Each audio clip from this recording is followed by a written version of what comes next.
Tout le monde parle de ChatGPT, mais très peu utilisent Claude. Pourtant, c'est l'IA la plus puissante pour écrire, analyser et raisonner. Dans ce tutoriel, je vais te montrer comment utiliser Claude de A à Z, même si tu débutes. Claude est une IA créée par Anthropic. L'objet de cette IA, l'IA la plus sûre, la plus logique, la plus humaine. Cette IA est très forte pour le texte long, les raisonnements, les analyses de documents. Les versions principales, on peut parler de Google Sonnet et de Google Office. Pour créer un compte Claude AI, on va venir au niveau du moteur de recherche de Google. On tape Claude AI. Maintenant, vous regardez, vous avez dit, il y a cet résultat qui montre Claude AI. On clique sur ce résultat. Maintenant, au niveau de là, automatiquement, il y a des options. Tu peux te connecter avec ton compte Google. Tu peux saisir ton Gmail pour aller configurer ta connexion. Mais nous, ici, on va utiliser le bouton continuer avec Google. Quand on clique continuer avec Google, il va automatiquement te demander de confirmer ton compte. Maintenant, là aussi, tu donnes des autorisations à Claude d'accéder au niveau de Gmail et aussi de tes informations personnelles, par exemple ton nom, ton prénom et aussi ton Gmail. Maintenant, tu dis continuer. Ton compte est créé de Claude AI. Regarde, c'est tellement facile. Là, ils vont te demander de personnaliser ton compte. Premièrement, d'abord, créons votre compte. Quel élément à examiner? J'accepte les conditions d'utilisation des politiques.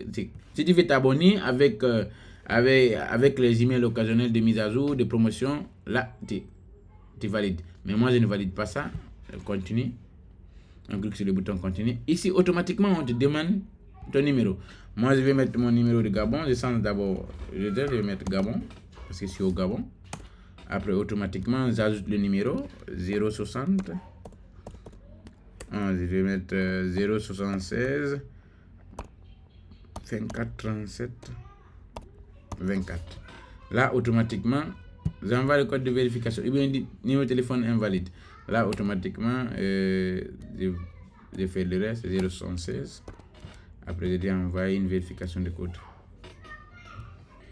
Automatiquement, ils vont amener un code de vérification dans votre téléphone. Vous avez vu, ils ont envoyé le code de vérification dans mon téléphone.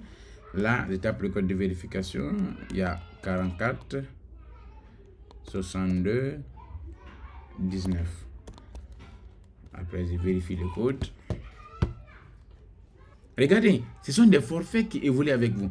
Maintenant, regardez la version gratuite. La version gratuite de Claude est nommée Claude AI. Utilisez Claude gratuitement. Si vous voulez utiliser Claude gratuitement, vous pouvez l'utiliser gratuitement. Maintenant, là, voici les fonctionnalités que vous aurez accès. Discussion avec Claude AI sur le web, le iOS et le Android. Rédiger, éditer, créer du contenu. Analyser du texte et télécharger des images. Générer du code et visualiser des données. Obtenir des résultats de recherche web dans l'économie. Là aussi, voici les fonctionnalités que vous aurez accès avec la version payante. Moi, je vais prendre cet abonnement au niveau de... Moi, je vais prendre Claude Pro pour pouvoir accéder au niveau de beaucoup d'autres fonctionnalités. Par exemple, vous avez dit, plus toutes les fonctionnalités qui sont là, avec ces fonctionnalités, automatiquement, plus d'utilisation qui est free, accéder plus de modèles de Claude, ajouter des illimités, organiser des conversations, débloquer des outils de recherche. Maintenant, toutes ces fonctionnalités, vous aurez accès. Là, automatiquement, pour obtenir le plan, je clique sur obtenir le plan pro. Automatiquement, une fois arrivé ici, ils vont vous demander vos informations de paiement.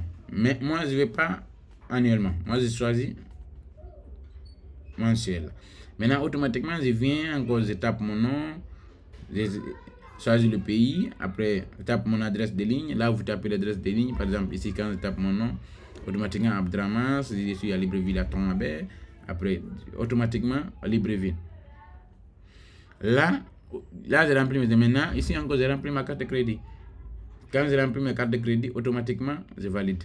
Là, je ne vais pas vous montrer les informations de ma carte de crédit. Là, automatiquement, on se voit de l'autre côté, l'interface de Claude. Une fois que vous avez fait le paiement, vous aurez automatiquement accès à cette interface. C'est l'interface de Claude AI. Maintenant, voici, je vous explique de pas à pas l'interface de Claude AI. Première des choses, là, vous avez vu. Vous voyez ici, il y a discussion ici. Par exemple, quand moi secondes la barre latérale. Vous avez vu quand vous c'est comme ça, vous allez voir. Ici, c'est la nouvelle conversation. C'est comme si vous faites des conversations avec plusieurs autres personnes. Par exemple, quand je discute avec Ibrahim, ça veut dire automatiquement, ça c'est une conversation. Quand je discute avec Moussa, automatiquement, ça c'est une conversation. Ce sont ces différentes conversations qu'ils ont organisées pour vous ici. Parce que vous pouvez, sa conversation, vous pouvez spécialiser sa conversation avec d'autres fonctionnalités que vous avez parlé. Par exemple, vous prenez cette conversation, vous parlez de marketing, avec d'autres conversations, vous parlez de code, avec d'autres conversations, vous parlez. Ce sont les avantages des IA génératives. Nous avons nouvelle conversation. Quand vous cliquez nouvelle conversation, quand vous cliquez sur nouvelle conversation, automatiquement, il vous affiche ça. Dans cette nouvelle conversation, on va revenir sur l'explication des différentes fonctionnalités qui sont au niveau de conversation. Là aussi, quand par exemple discussion, quand on clique sur discussion, automatiquement, il va nous montrer l'historique de toutes les discussions qu'on a fait avec Claude. Maintenant, ici encore, on vient au niveau de projet. Ok, pour le projet, on donne un exemple concret. Supposons par exemple, moi déjà je suis développeur de profession. Nouveau projet, je dois travailler sur par exemple le développement d'une application qui permet de gérer les restaurants. Par exemple, une fois quand je viens, là automatiquement, il va me donner le cahier de charges, les fichiers, et les modèles, tout. Maintenant, l'interface qu'on me permet d'utiliser, automatiquement, là, j'insère ça dans un projet. Là, automatiquement, dans ce projet, on ne discutera que pour ce projet. Là, automatiquement, c'est pour cela il y a des projets, c'est pour cela il y a des projets. On va en créer des projets, vous allez vous montrer comment les utiliser, quelles sont les fonctionnalités les plus avancées avec les projets. Maintenant, là, on parle des artefacts. Les artefacts, c'est quoi? C'est comme si ce sont des mini-applications que vous pouvez créer avec Claude. Par exemple, quand on vient un nouveau artefact, là, il vous demande. Là, vous voulez développer une application de site web, des documents, textes, des modèles, des jeux, des projets créatifs, des sondages. Ça veut dire, vous choisissez une catégorie artefact que vous commencez à construire votre idée à partir de zéro. Là, automatiquement, vous vérifiez qu'est-ce que vous voulez développer. Si vous voulez développer des applications, vous sélectionnez l'application. Là encore, l'avantage des versions Pro, là, vous avez accès à ce qu'on appelle le code. Ça, c'est pour les développeurs. Les personnes qui font du code, qui développent des applications, maintenant cet onglet-là va vous permettre d'utiliser les différentes fonctionnalités du code de Claude. Mais il faut d'abord avoir la fonctionnalité payante. Il faut avoir Claude Pro. Maintenant, si vous n'avez pas Claude Pro, automatiquement, vous n'aurez pas accès à cette interface-là. Par exemple, vous avez quand je clique sur code, automatiquement, il me fait sortir d'une autre interface. Maintenant, cette interface, c'est à configurer. Maintenant, si on vient encore au niveau de l'utilisateur, là, automatiquement, les paramètres, tu peux changer les paramètres, les langues. Aussi, maintenant, tu choisis la langue que tu veux, et tu obtiens de l'aide, tout. Maintenant, une fois qu'on a fini avec l'interface, je vous explique l'interface. Maintenant, on va passer l'explication de chaque onglet de fond en comble. Maintenant, on est une nouvelle conversation. Quand on tape une nouvelle conversation, ici, c'est les zones de prompting. C'est ici qu'on écrit ce qu'on veut demander à l'IA. Je vais vous expliquer dans quelques instants l'utilisation des prompts. Quels sont les différents prompts que vous pouvez utiliser. Je vais vous donner quelques exemples de prompts. Maintenant, ici, au niveau de cette interface pour les nouvelles discussions, on peut ajouter par exemple des nouveaux fichiers si vous voulez plus. Vous ajoutez des nouveaux fichiers, des photos, vous prenez une capture d'écran, ou bien ajouter un produit, par exemple, regardez. On va faire un exemple pratique. Automatiquement, je tape ici. Maintenant, vous avez vu, ça c'est un prompt que j'ai déjà préparé. Tu es un développeur full stack.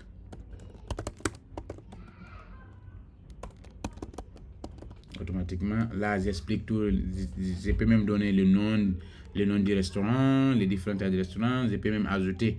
Maintenant, si vous voulez, par exemple, ajouter les fichiers du restaurant, vous cliquez ici, vous ajoutez le fichier du restaurant, les différents plats du restaurant, le menu du restaurant. Là, automatiquement, j'ajoute tout. Maintenant, si vous voulez prendre des captures d'écran, vous ajoutez des captures d'écran. Si vous voulez ajouter au projet, là, on choisit. Si on a déjà créé un projet, automatiquement, vous l'ajoutez. Là aussi, vous voulez par exemple qu'il ajoute ça depuis le GitHub, il ajoute ça automatiquement sur le GitHub. Maintenant, c'est ici que vous avez changé. C'est-à-dire, moi, j'ai mis recherche pour le web. Automatiquement, il va partir rechercher ça sur l'internet. Après, nous avons utilisé le style normal, explicatif, concise. Maintenant, si moi, on sélectionne ça qu'on appelle le ton. Il faut sélectionner si c'est apprentissage. Moi, je sélectionne apprentissage automatiquement. Et automatiquement, vous pouvez changer. Revenu normal, vous-même qui sont explicatif, là, vous choisissez le ton que vous voulez. Moi, je vais dire concis. Maintenant, automatiquement, je viens encore. Après, ajouter des connecteurs. Là, ce sont les connecteurs, par exemple. Supposons, par exemple, ils m'ont déjà donné, par exemple, la liste de toutes les commandes qu'ils ont déjà passées, par exemple, avec les utilisateurs.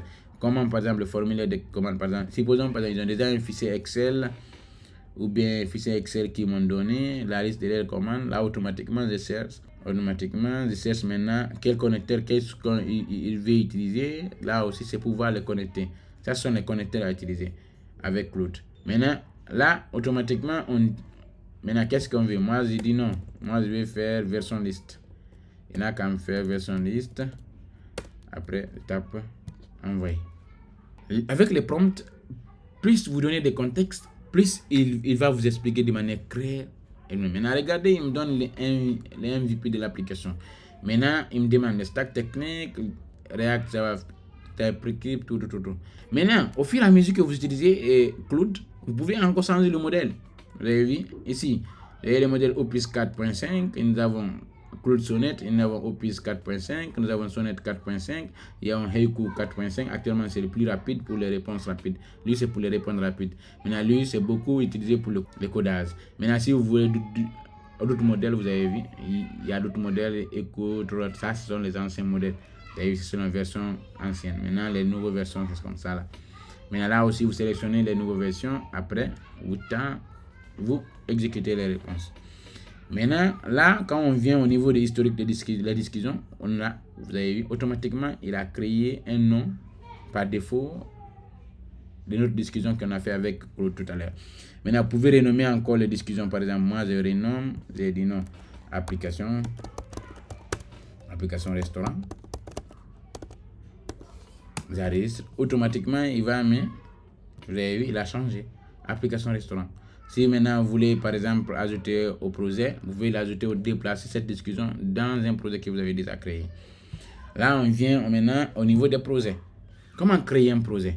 Pour créer un projet, on vient au niveau du bouton Nouvel projet. Vous avez, si je comprends bien, vous avez compris le contexte. Le contexte des projets, c'est comme je viens de vous expliquer. Moi, je suis déjà développeur d'application. Je réponds le nom du projet. OK. Développeur d'application. Moi, je vais mettre application restaurant. Application restaurant. Après, je vais décrire le projet. C'est une application de gestion de commandes.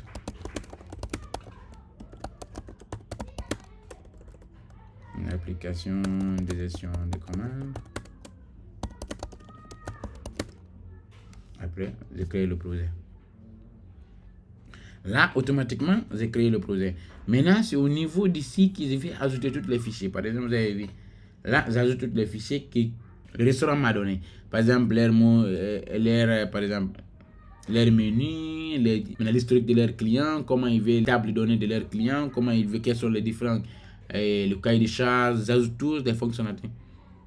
C'est ici maintenant, vous avez vu, importer, c'est ici que je vais ajouter le cahier de charges, les différents menus qu'ils utilisent automatiquement. J'importe tout.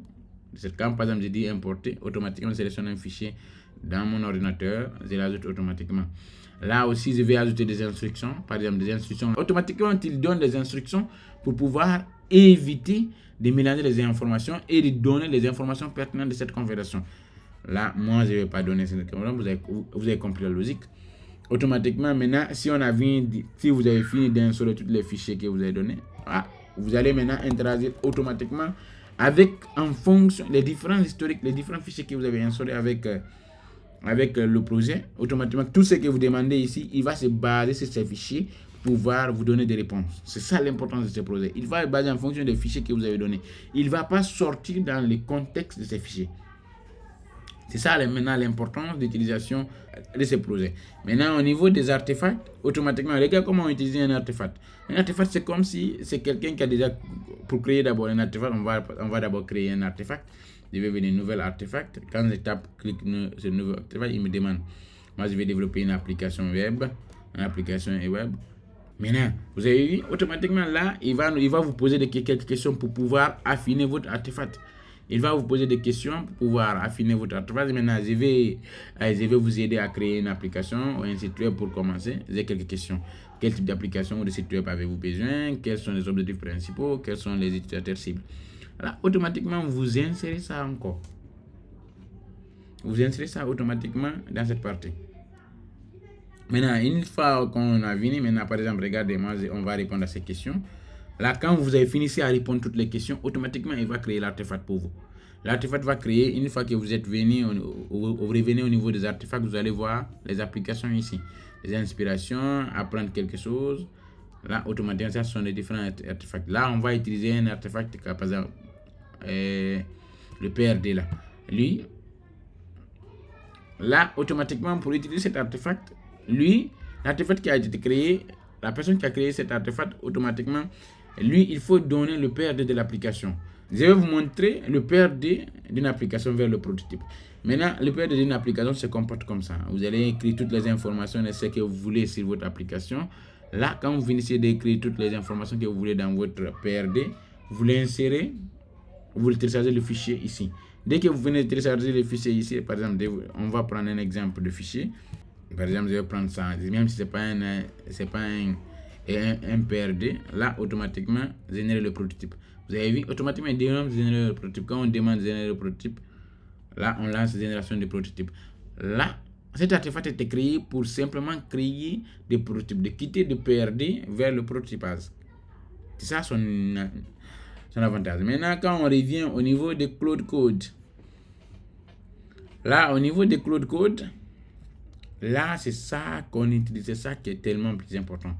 Maintenant, moi, j'ai déjà connecté Claude Code et si ça, c'est pour les développeurs, cette interface. Si vous voulez une autre vidéo pour ne pas que la vidéo soit plus longue, là, automatiquement, je vais faire ça dans une autre vidéo. Si vous voulez que je réalise une vidéo sur Claude Code, écrivez en commentaire. Maintenant, lui, il n'a pas vu ici comme prototypage. Maintenant, télécharger les HTML. Là, automatiquement, vu que je n'ai pas donné le vrai PRD d'une application, là, automatiquement, on revient Claude Code. Là, on va faire l'objectif d'une autre vidéo. Là, vous avez compris maintenant l'interface. On va parler maintenant des cas d'usage. Quels sont les cas d'usage les plus courants pour utiliser Claude AI? Maintenant, le premier cas d'usage, on va parler du business et entrepreneuriat. Business et entrepreneur, là, on utilise, par exemple, rédiger des offres, email professionnel, page de vente, script vidéo. Deuxième cas d'usage, on va parler résumer un cours, expliquer un concept comme un enfant, créer un plan de formation. Là encore, troisième cas d'usage, on va parler du document. Analyser des PDF, corriger des CV, réécrire des contrats, transformer du texte en slide. Quatrième cas d'usage, on va parler de l'automatisation. L'automatisation, générer des prompts pour Make, N8N, structure de données, préparer des logiques d'Azania. Quelles sont les erreurs à éviter avec Claude? Première erreur à éviter, prompt flou. Quand vous donnez des prompts flous, par exemple, vous donnez des prompts généraux, il ne pourra pas répondre automatiquement à vos besoins. Deuxième erreur, nous avons trop de questions à la fois. Quand vous posez trop de questions à la fois, par exemple, vous écrivez un prompt, vous mettez...